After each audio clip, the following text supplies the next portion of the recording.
Bonjour à tous, c'est Manga Anime Fan. On se retrouve aujourd'hui pour le nouveau vidéo du top manga terminé de ma Mangatech dans le top 24 du calendrier de l'Avent. C'est tellement bâtard et long comme titre. Mais aujourd'hui, on se retrouve pour la 11e position. Demain, le top 10 commence. Oh oui, demain, on tombe dans le top 10. Les 10 mangas terminés que j'aime le plus. Les 10 séries mangas terminés que j'aime le plus. Mais avant, on arrive au petit dernier. Un manga qui a beaucoup fait parler de lui il y a 2 mois avec sa nouvelle adaptation animée. Ben, son adaptation animée par Netflix. Je parle bien sûr du grand Pluto par Naoki Urasawa. Et Tezuka. Pluto. Beaucoup de gens vont considérer que c'est la meilleure œuvre d'Urasawa qu'ils ont lu dans leur vie. Et c'est une des meilleures à mes yeux. C'est clair, net, précis. Mais ce n'est pas ma préférée. Ça, c'est certain.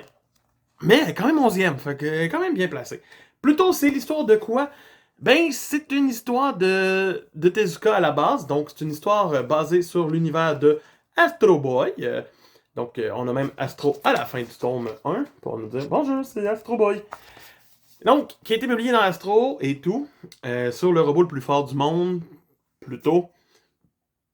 Et ça devient une enquête criminelle parce que il y a un robot qui tue d'autres robots en leur mettant des cornes de démons d'une certaine façon. Si je réussis à trouver... Oui, voilà. Et tout. Des cornes.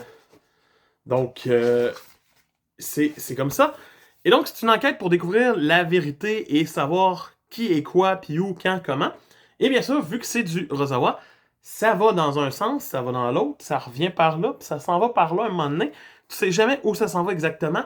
Et c'est ce qui fait le charme de la série, à mes yeux, comme n'importe quel Urasawa, mais plutôt avec un casting vraiment le fun.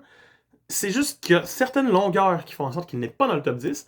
Des petites longueurs où on va découvrir tranquillement, pas vite, des personnages, d'autres robots, qui vont éventuellement mourir, et tout. Mais la ligne est mince entre robots et humains dans cette œuvre. C'est vraiment bien fait, c'est très bien amené. C'est 8 tomes chez Kana, et je vous dirais, si vous l'avez pas lu, ils viennent de ressortir un beau coffret Kana en plus, pour l'acheter. Et c'est du Urasawa, faites-moi confiance, man. Lisez plutôt. C'est un must à avoir dans une mangatech, c'est certain. Donc, c'est Manga Anime Fan qui vous dit on se retrouve demain pour le top 10. Oh yeah! Let's go! Bye!